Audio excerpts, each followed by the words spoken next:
La historia de la redención, capítulo 30, la resurrección de Cristo. Los discípulos reposaron el sábado, apenados por la muerte de su Señor.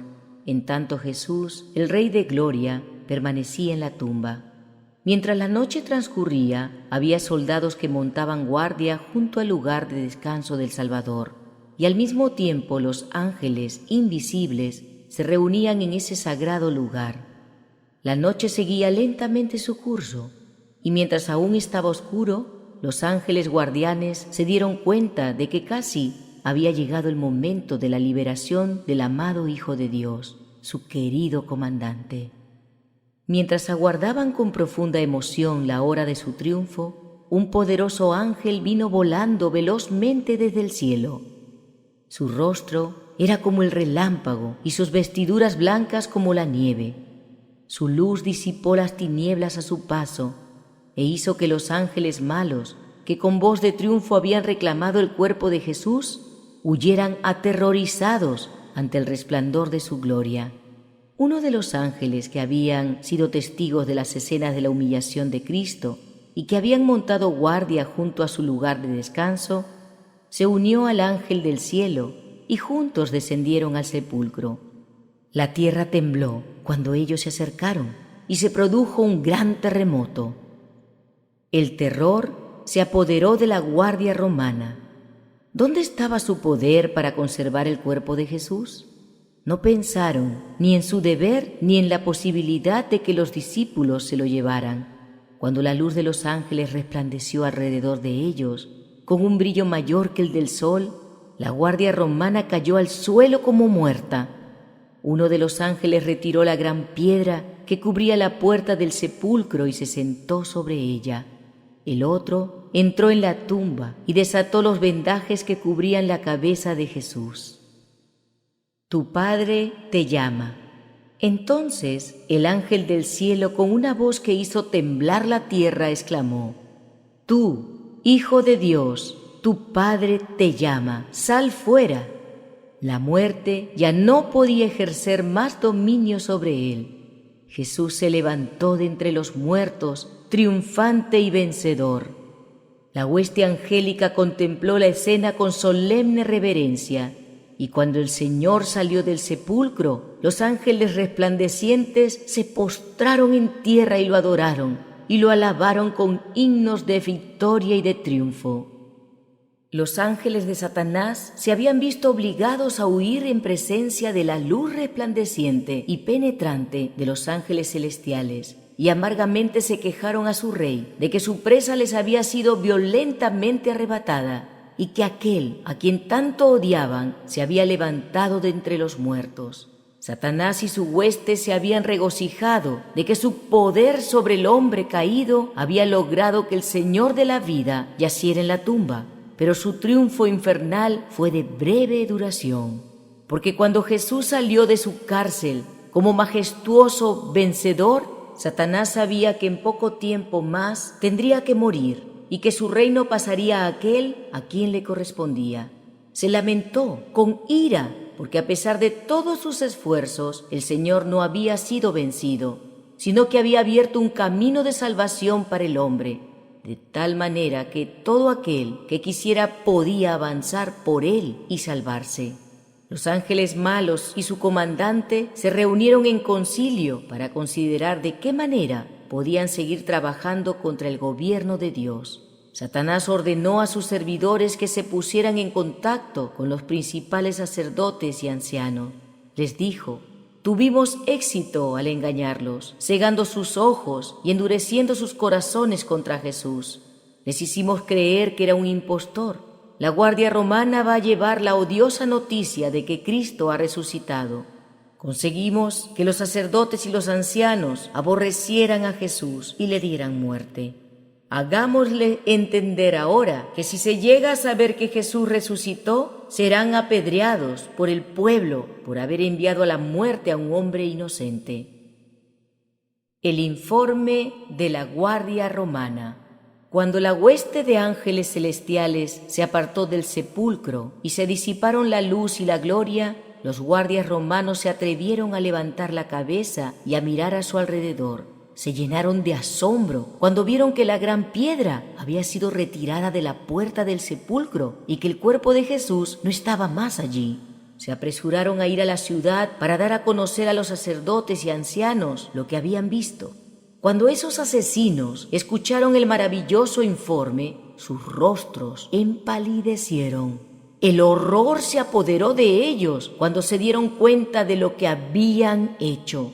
Si el informe era correcto, estaban perdidos. Por unos momentos se sentaron en silencio, contemplándose los unos a los otros, sin saber qué hacer ni qué decir. Aceptar el informe equivalía a condenarse a sí mismos. Salieron para consultarse en cuanto a lo que se debería hacer. Se dijeron que si el informe traído por la guardia comenzaba a circular entre la gente, los que dieron muerte a Cristo serían condenados como sus asesinos. Decidieron pagar a los soldados para que guardaran el secreto. Los sacerdotes y ancianos les ofrecieron una gran suma de dinero diciéndoles: «Decid vosotros, sus discípulos vinieron de noche y lo hurtaron, estando nosotros dormidos». Y cuando los miembros de la guardia les preguntaron qué iba a pasar con ellos por quedarse dormidos en sus puestos, los dirigentes judíos les prometieron persuadir al gobernador y asegurar de ese modo su tranquilidad. Por causa del dinero, la guardia romana decidió vender su honra y estuvo de acuerdo en seguir el consejo de los sacerdotes y ancianos. Los primeros frutos de la redención. Cuando Cristo pendía de la cruz y exclamó: «Consumado es», las rocas se partieron, la tierra tembló y algunas tumbas se abrieron. Al levantarse como triunfador sobre la muerte y el sepulcro, mientras la tierra se sacudía y la gloria del cielo resplandecía en torno del lugar sagrado, muchos de los justos muertos, obedientes a su llamamiento, salieron como testigos de que había resucitado. Esos santos favorecidos y resucitados surgieron glorificados de la tumba. Eran escogidos y santos de todas las edades, desde la creación hasta los días de Cristo. De manera que mientras los dirigentes judíos trataban de ocultar el hecho de que Jesús había resucitado, Dios decidió hacer salir a un grupo de personas de sus tumbas para que dieran testimonio de que Jesús había resucitado y para que declararan su gloria. Estos seres resucitados eran de diferente estatura y forma, algunos de más noble aspecto que otros. Se me informó que los habitantes de la tierra se habían degenerado y que habían perdido su fortaleza y su gracia. Satanás tiene poder sobre la enfermedad y la muerte, y en todas las edades los efectos de la maldición han sido cada vez más visibles y el poder de Satanás más plenamente evidente. Los que vivieron en los días de Noé y de Abraham se parecían a los ángeles por su forma, su apariencia y su fortaleza, pero cada generación sucesiva ha sido más y más débil y más sometida a la enfermedad, y su vida ha sido de más corta duración. Satanás ha ido aprendiendo cómo perturbar y debilitar a la especie. Los que salieron de sus tumbas después de la resurrección de Jesús se aparecieron a muchos, diciéndoles que se había completado el sacrificio en favor del hombre, que Jesús, a quien los judíos habían crucificado, había resucitado de entre los muertos, y como prueba de sus palabras declararon: «Nosotros resucitamos con él». Dieron testimonio en el sentido de que por el poder de Jesús habían sido llamados a salir de la tumba. A pesar de los informes mentirosos que comenzaron a circular, la resurrección de Cristo no pudo ser escondida por Satanás, sus ángeles o los principales sacerdotes, porque este grupo santo, surgido de la tumba, diseminó las maravillosas y gozosas noticias. El mismo Jesús se manifestó también a sus apenados y quebrantados discípulos para disipar sus temores e infundirles gozo y alegría. Las mujeres en el sepulcro. Muy temprano en la mañana del primer día de la semana, antes que amaneciera, las santas mujeres acudieron a la tumba con especias aromáticas para ungir el cuerpo de Jesús. Descubrieron que la pesada piedra había sido retirada de la puerta del sepulcro y que el cuerpo de Jesús no estaba allí. Sus corazones se conmovieron y temieron que sus enemigos hubieran retirado el cuerpo. Repentinamente vieron a 2 ángeles recubiertos de blanco atuendo, con sus rostros resplandecientes. Estos seres celestiales comprendieron el motivo de la presencia de las mujeres e inmediatamente les dijeron que Jesús no estaba allí. Había resucitado, pero podían contemplar el lugar donde había sido puesto. Les indicaron que dijeran a sus discípulos que Él se había adelantado para encontrarse con ellos en Galilea. Con temor y gran alegría, las mujeres se apresuraron a encontrarse con los apesadumbrados discípulos y les dijeron lo que habían visto y oído. Estos no podían creer que Cristo hubiera resucitado, pero se apresuraron a ir al sepulcro con las mujeres que habían traído ese informe. Descubrieron que Jesús no estaba allí. Vieron los lienzos, pero no creyeron las buenas noticias de que hubiera resucitado de entre los muertos. Regresaron maravillados por lo que habían visto y por el informe que les habían dado las mujeres. Pero María decidió quedarse cerca del sepulcro, meditando en lo que había visto y preocupada por el pensamiento de que podría haber sido engañada. Presentía que le aguardaban nuevas pruebas. Sus penas renacieron y explotó en amargo llanto. Se aproximó para ver una vez más el sepulcro y vio a 2 ángeles vestidos de blanco. Uno estaba sentado donde había reposado la cabeza de Jesús y el otro donde habían estado sus pies. Le hablaron tiernamente y le preguntaron por qué lloraba. Ella replicó: «Se han llevado a mi Señor y no sé dónde le han puesto». «No me toques». Al apartarse del sepulcro, vio a Jesús de pie cerca de allí, pero no lo conoció. Le habló con ternura, preguntándole por qué estaba triste y a quién buscaba. Supuso que era el jardinero y le rogó que si se había llevado a su Señor, le dijera dónde lo había puesto para que ella se lo pudiera llevar. Jesús le habló con su voz celestial y le dijo: «María». Ella conocía muy bien los matices de esa voz amada y le respondió con prontitud: «Maestro». E impulsada por su gozo estuvo a punto de abrazarlo, pero Jesús le dijo: «No me toques, porque aún no he subido a mi Padre, mas ve a mis hermanos y diles: subo a mi Padre y a vuestro Padre, a mi Dios y a vuestro Dios». Gozosamente se apresuró a llevar las buenas nuevas a los discípulos. Jesús rápidamente ascendió a su Padre para oír de sus labios que había aceptado su sacrificio y para recibir toda potestad en los cielos y en la tierra.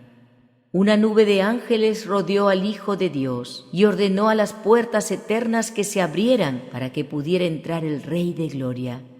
Vi que mientras Jesús estaba con esa resplandeciente hueste celestial en presencia de Dios y rodeado por su gloria, no se olvidó de sus discípulos en la tierra, sino que recibió potestad de su Padre para regresar y darles poder. Ese mismo día regresó y se manifestó a sus discípulos. Les permitió que lo tocaran, porque había ascendido a su Padre y había recibido poder. Tomás y sus dudas. Tomás no estuvo presente en esa ocasión. No quiso recibir con humildad el informe de los discípulos, sino que insistió con firmeza y confianza propia que no creería a menos que pusiera sus dedos en las señas de los clavos en sus manos y en su costado, donde había penetrado ese lanzazo cruel. De ese modo manifestó falta de confianza en sus hermanos. Si todos pretendieran que se les diera esta misma evidencia, nadie recibiría ahora a Jesús ni creería en su resurrección. Pero era la voluntad de Dios que los que no pudieron ver ni oír por sí mismos al Salvador resucitado recibieran el informe de los discípulos. La incredulidad de Tomás no fue del agrado de Dios. Cuando Jesús se encontró de nuevo con los discípulos, Tomás estaba con ellos y cuando vio a Jesús creyó, pero había afirmado que no se sentiría satisfecho si en la evidencia no participaba otro sentido además de la vista, y Jesús le dio lo que deseaba. Tomás exclamó: «¡Mi Señor y mi Dios!». Pero Jesús lo reprendió por su incredulidad y le dijo: «Porque me has visto, Tomás, creíste. Bienaventurados los que no vieron y creyeron». El desconcierto del asesino de Cristo. Cuando las noticias se diseminaron de ciudad en ciudad y de aldea en aldea, los judíos a su vez temieron por sus vidas y ocultaron el odio que sentían por los discípulos. Su única esperanza consistía en esparcir su informe mentiroso, y los que querían que esa mentira fuera verdad lo aceptaron. Pilato tembló cuando oyó decir que Cristo había resucitado. No podía albergar dudas acerca del testimonio que se había dado, y desde ese momento la paz lo abandonó para siempre. Por causa del honor mundanal, por temor de perder su autoridad y su vida, había entregado a Jesús a la muerte. Ahora se convenció plenamente de que era culpable no solo de la sangre de un hombre inocente, sino de la del Hijo de Dios. La vida de Pilato fue miserable hasta el mismo fin. La desesperación y la angustia desmenuzaron cada sentimiento de esperanza y de alegría. No quiso ser consolado y murió una muerte miserable. 40 días con sus discípulos. Jesús permaneció con sus discípulos 40 días, provocándoles gozo y alegría de corazón al abrirles más plenamente las realidades del reino de Dios. Los comisionó para que dieran testimonio de las cosas que habían visto y oído concernientes a sus sufrimientos, su muerte y su resurrección, que había hecho un sacrificio por causa del pecado y que todos los que quisieran podían acudir a él y encontrar vida.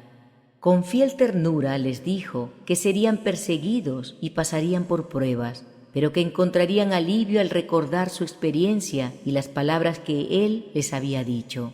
Les dijo que él había vencido las tentaciones de Satanás y logrado la victoria por medio de pruebas y sufrimientos.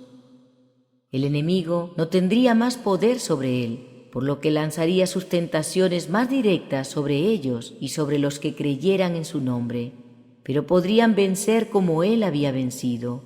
Jesús dotó a sus discípulos de poder para obrar milagros y les dijo que aunque fueran perseguidos por los hombres impíos, de vez en cuando les enviaría sus ángeles para que los libraran. Nadie les quitaría la vida hasta que su misión no estuviera terminada. Entonces se les podría requerir que sellaran con su sangre el testimonio que habían dado. Sus ansiosos seguidores escuchaban con alegría sus enseñanzas, disfrutando de cada palabra que surgía de sus santos labios. Ahora sabían ciertamente que era el Salvador del mundo. Sus palabras penetraron profundamente en su corazón y comenzaron a apesadumbrarse de que pronto tendrían que separarse de su Maestro Celestial para no oír más las palabras consoladoras y llenas de gracia que procedían de sus labios. Pero una vez más sus corazones se llenaron de amor y de suprema alegría cuando Jesús les dijo que iría a preparar mansiones para ellos y vendría otra vez para recibirlos con el fin de que estuvieran para siempre con Él. También les prometió enviarles el Consolador, el Espíritu Santo, para que los guiara a toda verdad, y alzando sus manos los bendijo.